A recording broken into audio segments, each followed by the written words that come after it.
한국 교회의 위대한 순교자 중에 한 분으로 손양원 목사님이 계십니다. 그분의 별명은 사랑의 원자탄인데요. 이런 별명이 붙은 사건이 있습니다. 1948년 여순 반란 사건 때 공산주의자였던 안재선은 손양원 목사님의 두 아들인 손동인, 손동신을 각각 총살해서 하루에 모두 살해하였습니다. 하루아침에 두 아들을 잃어버린 손양원 목사님은 참 정신 나간 사람처럼 정말 넋이 나가서 한동안 지내셨다 합니다.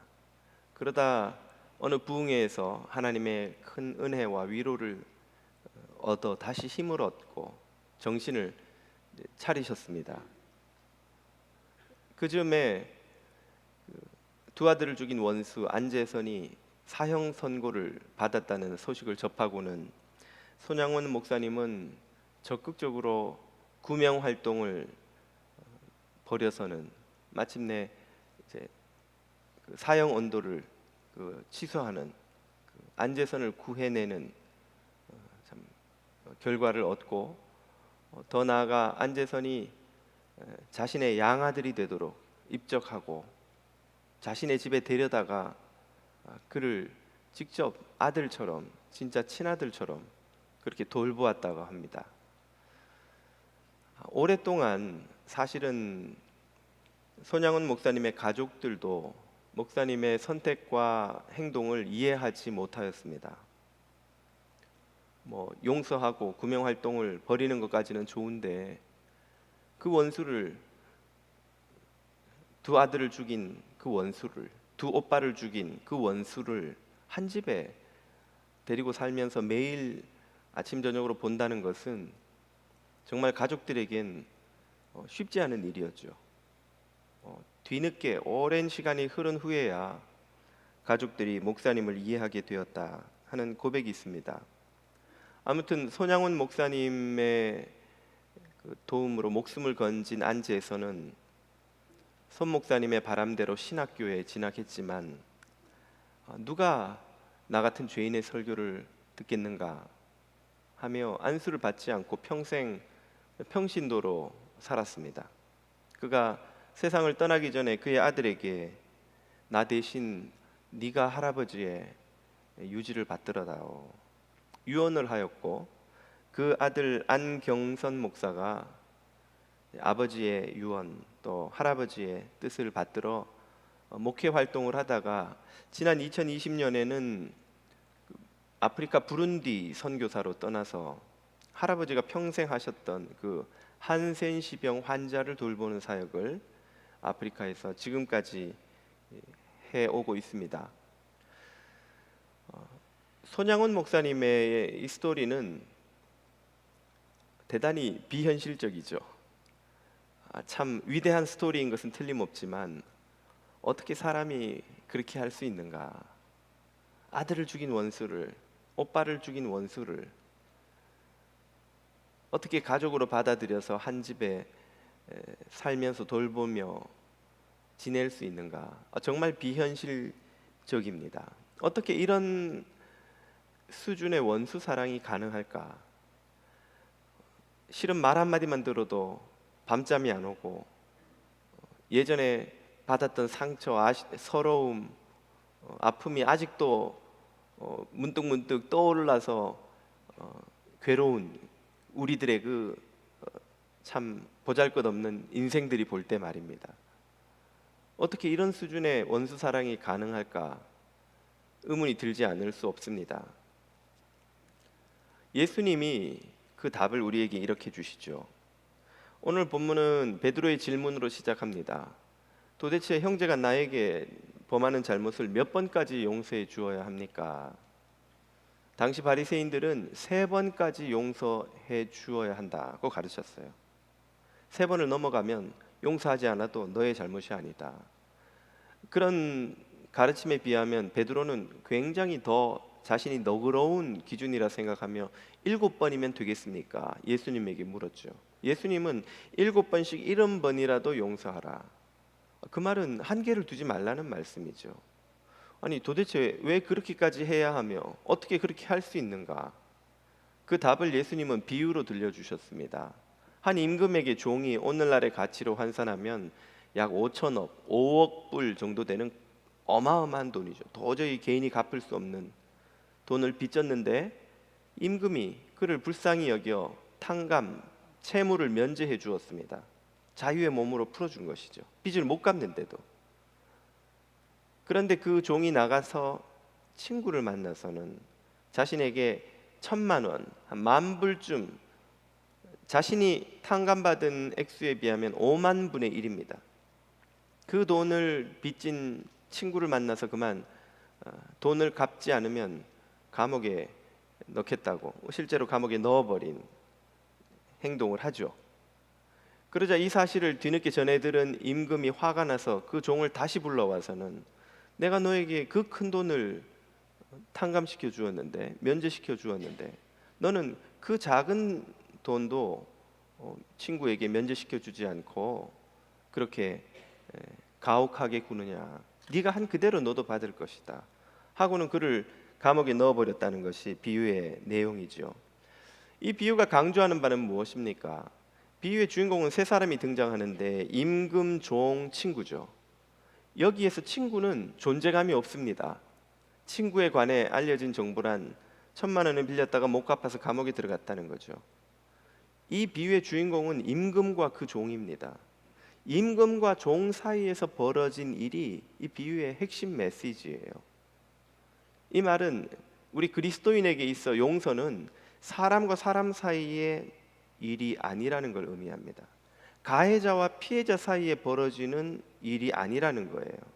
우리는 흔히 가해자를 피해자가 너그럽게 용서하는 것, 이게 용서가 아닌가 생각하지만 하나님의 자녀들에겐 용서란 그런 게 아니라는 겁니다. 성도에게 있어서 용서란 사람과 사람이 아니라 하나님과 사람, 한없이 너그러우신 하나님과 용서받을 수 없는 죄를 용서받은 죄인 사이에서 벌어지는 일인 것입니다. 무슨 일인가요? 하나님이 먼저 우리에게 엄청난 사랑으로, 형언할 수 없는 너그러우심으로 우리의 죄를 용서해 주셨습니다. 그 하나님의 은혜를 우리가 다시 갚는 행위, 그게 우리가 하는 용서라는 거예요. 물론 사람이 우리 앞에 있지만, 가해자가 여기에 있지만, 우리가 용서하는 것은 가해자가 아니라 사실은 하나님께 받은 은혜를 하나님께 돌려드리는 거예요. 그게 사람을 통해서 하나님께 간다는 것의 차이일 뿐이지, 우리는 하나님 앞에서 하나님과의 관계에서 하나님이 베푸신 은혜를 하나님께 돌려드리는 것일 뿐입니다. 이것이 그리스도인에게 용서의 의미죠. 그렇기 때문에 예수님은 7번 아니라 7번씩 70번이라도 너희가 그것을 갚아도 하나님의 그 은혜는 다 갚을 수 없다, 그런 뜻이에요. 하나님의 은혜는 7번씩 707만 번을 갚아도 다 갚을 수 없는 어마어마한 은혜이고, 그 은혜를 이미 너희는 입었고, 그 은혜를 갚는 것이 그리스도인에게는 용서다 하는 말씀입니다. 오늘 본문 33절은 이렇게 말씀하시죠. 내가 너를 불쌍히 여김 같이 너도 내 동료를 불쌍히 여김이 마땅하지 아니하냐. 형제 자매를 용서하고 불쌍히 여기는 것은 그가 불쌍히 여길 만한지 아닌지와 아무 상관이 없는 문제입니다. 그가 뉘우치고 회개했는지 돌이켰는지 행동을 고쳤는지와 상관이 없는 문제예요. 주님은 그 친구가 이 자비를 받을 만하지 않느냐, 그런 말씀을 하지 않으세요. 용서의 유일한 근거는 너도 용서를 받았다는 거죠. 내가 너에게 이미 용서를 베풀었으니 너는 그 용서의 은혜를 다른 이에게도 흘려보내야 할 의무가 있지 않느냐. 용서는 오로지 하나님만이 하실 수 있는 일이고 하나님의 은혜와 능력으로만 그러므로 할 수 있는 일입니다. 사람을 보고는 절대로 용서할 수 없습니다. 용서받을 사람을 봐도 자격이 없어요. 용서할 우리 자신을 봐도 그럴 능력이 없어요. 능력도 자격도 모두 하나님에게서 나오는 것이죠. 그러므로 하나님을 보는 사람만이 용서할 수 있습니다. 주님의 비유를 한마디로 요약하자면 사람을 보지 말고 하나님이 너에게 베푸신 은혜를 보고 용서를 결단하라는 말씀이죠. 오늘 우리도 용서하기 힘든, 얼굴을 똑바로 보고 싶지 않은, 똑바로 볼 수가 없는 사람들이 있기 마련 아닙니까? 저는 그런 사람 없는데요. 항상 기뻐하라, 쉬지 말고 기도하라, 범사에 감사하라. 우리 마음에 감사와 기도와 기쁨이 충만하지 않다면 우리 마음 어딘가에 아직도 풀지 못한 응어리가 있는 것입니다. 불편함이 있는 거예요.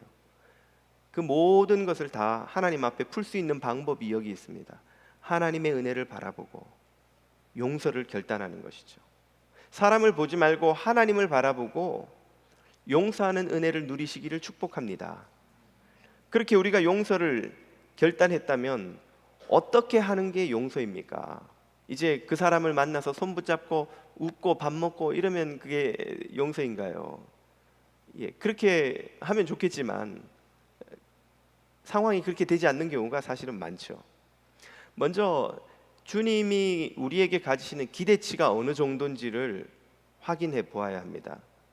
누가복음 6장입니다. 너희가 만일 너희를 사랑하는 자만을 사랑하면 칭찬받을 것이 무엇이냐? 죄인들도 사랑하는 자는 사랑하느니라.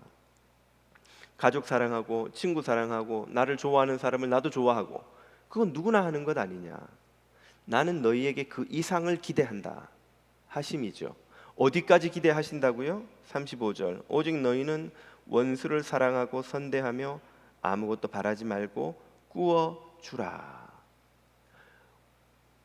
사랑하는 사람, 좋아하는 사람, 가족, 친구, 이웃 말고 원수, 나를 싫어하는 사람, 나를 괴롭히는 사람을 사랑하라는 거예요.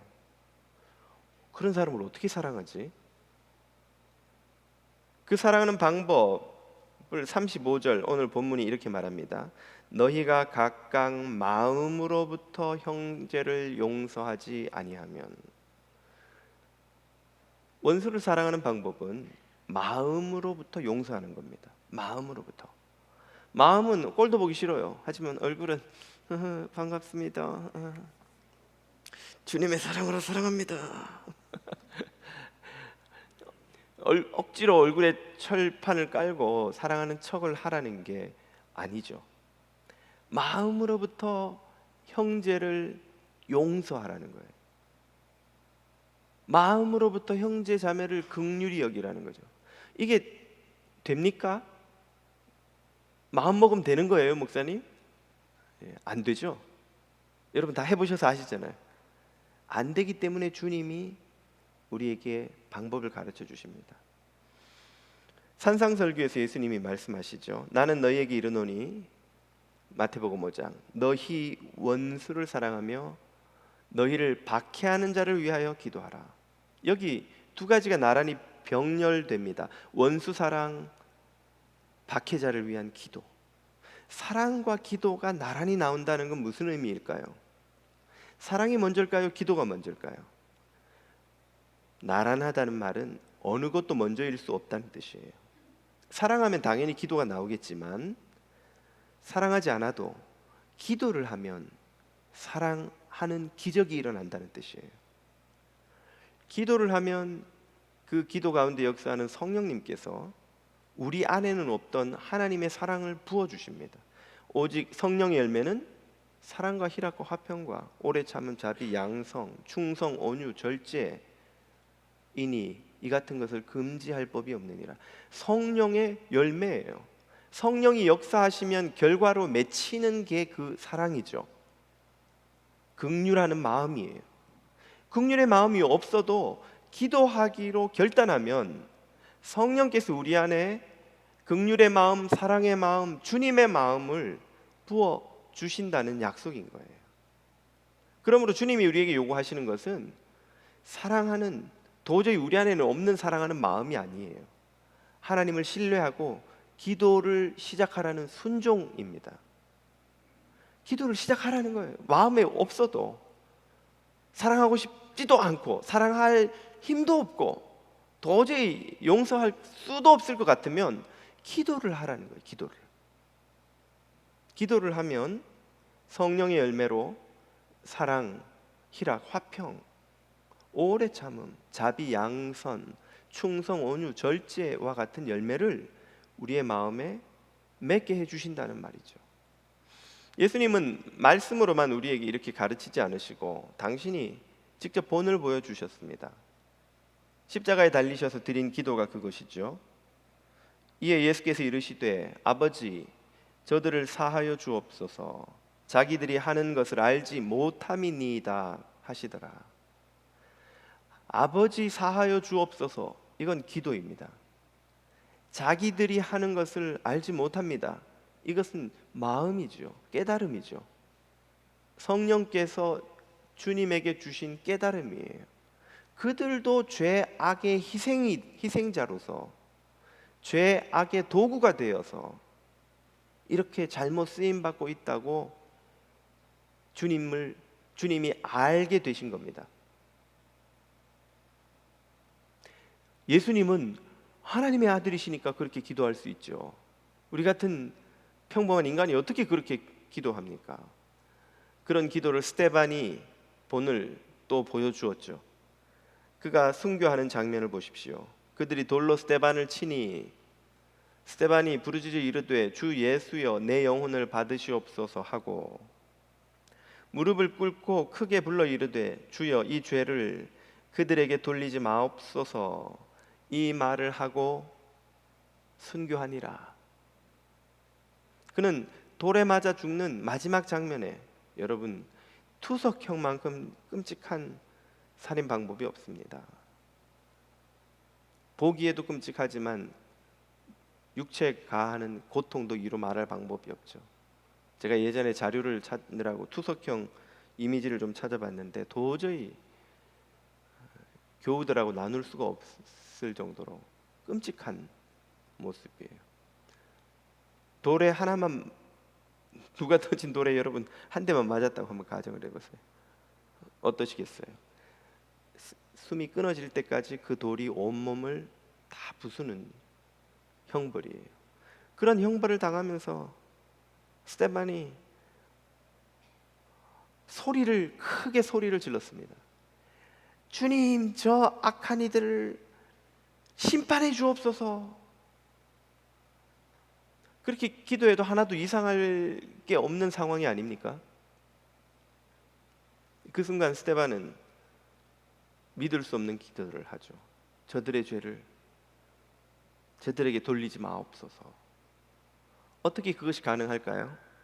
스데반은 저나 여러분보다 특별히 너그러운 마음이 엄청 큰 사람이어서 성령께서 그 안에 역사하고 계신 거죠.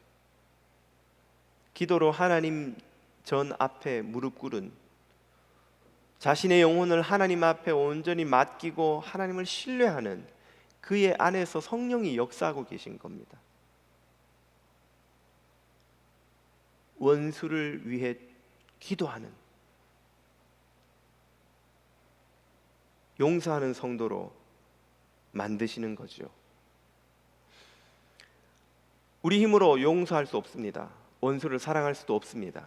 그렇기 때문에 주님은 우리에게 기도하라고 하셨습니다.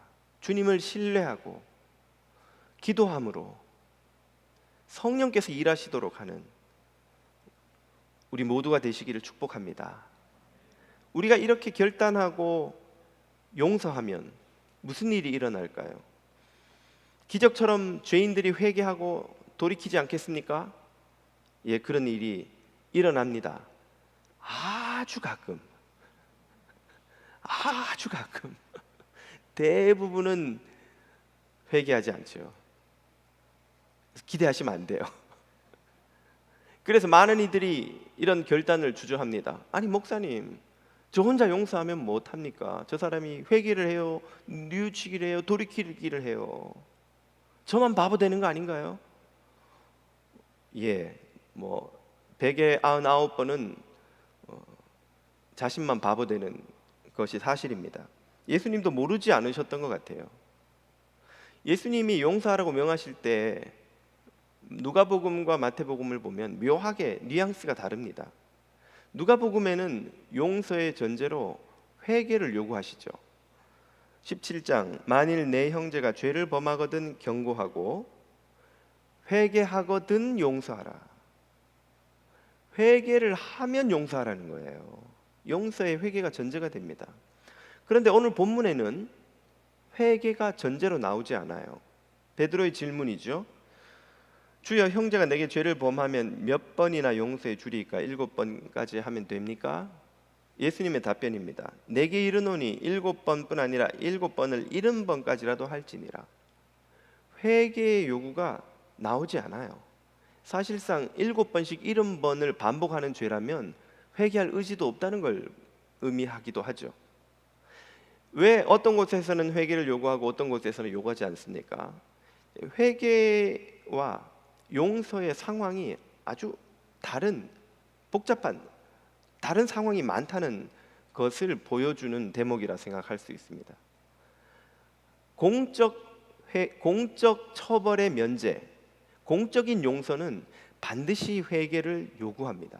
그래서 오늘 읽은 본문의 앞 전문맥인 마태복음 18장 전반부를 보면 교회 내에서 죄를 지은 자들을 용서하기 위해 어떤 회개 절차를 거치게 하는지 예수님의 가르침이 나와요. 모든 교단 헌법은 예외 없이 처벌을 면죄, 철회하는 데에 죄인의 회개를 반드시 확인케 합니다. 공적 처벌은 회개가 없이는 용서되지 않습니다. 그 이유는 그렇게 함으로써 공동체를 보호해야 되기 때문이죠. 하지만 사적 용서는 회개를 반드시 전제로 하지 않습니다. 사적 회개라 함은 예수님이 말씀하신 마음으로부터 형제를 용서해서 그를 더 이상 미워하거나 원망하지 않는 상태를 말하죠. 형제 미워하기를 멈출 때, 형제 원망하기를 멈출 때는 그 형제에 대한 그 형제의 회개가 요구되지 않는다는 거예요. 그 형제가 회개하지 않아도 우리는 미움을 버리고 원망을 버릴 수 있다는 거죠. 그를 위해 기도하고 긍휼히 여기고 축복할 수 있다는 겁니다. 회개하지 않는데 어떻게 용서하고 그렇게 합니까?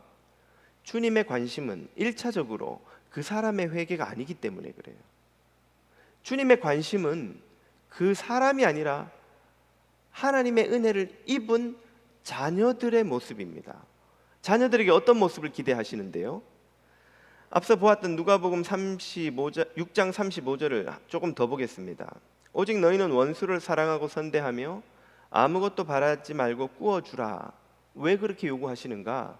그리하면 너희 상이 클 것이기 때문이다. 하나님이 상 주기를 원하세요. 우리에게. 그 상이 어떤 거냐? 또 지극히 높으신 이의 아들이 되리니. 이 말은 주님을 닮는다는 뜻이에요. 하나님의 자녀가 되리니, 하나님처럼 된다, 하나님을 닮아간다 이 말이죠. 하나님이 어떤 분이신데요? 그는 은혜를 모르는 자와 악한 자에게도 인자하신 분이죠. 악인과 의인에게 모두 비를 내리시는 분이죠. 그 하나님의 성품을 담도록 우리를 변화시켜 가는 게 주님의 1차적 관심인 거예요. 그것 때문에 그 죄인이 회개를 하든 안 하든, 그 원수가 돌이키든 돌이키지 않든 너희 마음에서 그를 미워하고 원망하는 모든 것을 다 내어버리고 그를 긍휼히 여기고 용서할 수 있다는 말씀이죠. 그리고 용서하라는 말씀이에요. 그렇게 함으로 주님을 닮아 가기를 바라시기 때문입니다. 물론 이 일은 용서하는 이의 많은 아픔을 전제로 합니다. 아직 상처가 아물지도 않았고 그 원수의 잘못 때문에 아직도 고통이 계속되고 있다면 그 상황에서 용서를 결단하는 건 굉장히 고통스러운 일입니다. 정말 힘들죠. 맞습니다. 그래서 하나님도 우리를 용서하시기 위해 아들 예수님을 십자가에 매어 달게 내어 주실 때 많이 아프셨습니다. 우리의 언어로 다 표현할 수 없을 정도로 하나님이 고통을 당하셨습니다. 그 고통을 다 견디시며 우리를 구원하시는 사랑과 긍휼을 베풀어 주셨죠. 그 하나님을 아는 이만이 자신이 고통을 감내하며 용서하기를 결단할 수 있습니다. 그렇게 결단한 이에게는 하나님을 닮아가는 놀라운 상이 허락되죠. 원수 사랑, 원수 용서는 오직 하나님의 은혜로만 가능한 기적입니다. 큰 대가 지불을 요구하지만 큰 상과 은혜가 약속된 하나님의 명령이기도 합니다. 그 명령에 순종하는 것이 우리가 은혜를 아는 자인지 아닌지, 하나님의 자녀인지 아닌지를 증명하는 증거이기도 하죠. 2006년 10월 2일 아마 기억하시는 분들도 계실 거예요. 펜실베니아 랭캐스터 카운티의 아미시 타운에서 여기 2시간만 차로 내려가면 아미시 타운을 여러분 방문하실 수 있잖아요. 많이들 다녀오셨죠. 니켈 마인즈란 타운의 아미시 스쿨에서 수십 발의 총성이 울렸습니다.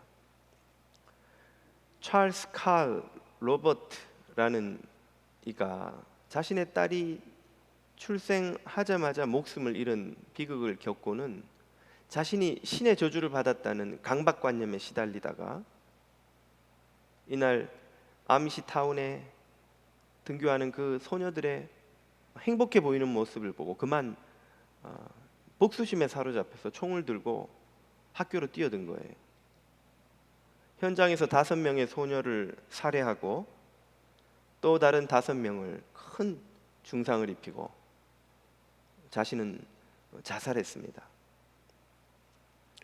사건이 터지자마자 전국의 미디어들이 몰려들어서 찰스 칼 로버트의 집에 카메라를 들이대고 그 범인의 가족들을 인터뷰하려 하고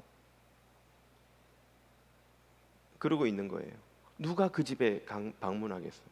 그 집에 가면 전 미국인들 앞에 자신이 이 범인과 관계가 있다는 걸 광고하는 꼴이 되겠는데, 그때 그 집을 찾아온 이들이 있었습니다. 바로 딸을 잃은 아미시 교인들이었습니다. 그들은 자신들만이 아니라 찰스의 가족들도, 그리고 찰스 본인도 이 세상 죄의 피해자라고 고백하며 그 가족들을 위로했습니다. 딸을 잃은 이들이 아무도 오지 않았던 그의 장례식장을 가득 메운 것도 아미시 교인들이었습니다. 기자들이 아미시 교인들에게 왜 당신들은 딸을 살해한 원수를 위해 이렇게 하느냐고 묻자 그들이 답했습니다. 우리는 주기도문을 매일 암송합니다. 우리가 우리 죄를 사하여 준 것 같이 우리 죄를 사하여 주옵시고 기도하는 그대로 살도록 우리 주님이 명하셨습니다. 우리는 주님께 순종합니다. 주기도문이라면 우리도 그들 못지않게 잘 알고 매일 암송하지 않습니까? 그들은 이 명령에 순종함으로 자신들이 하나님의 자녀라는 사실을 증명했습니다. 우리도 하나님의 자녀입니까? 우리 뉴저지 장로교회 모든 교우들이 단 한 분도 예외 없이 하나님의 자녀임이 증명되는 은혜가 있기를 주님의 이름으로 축복합니다.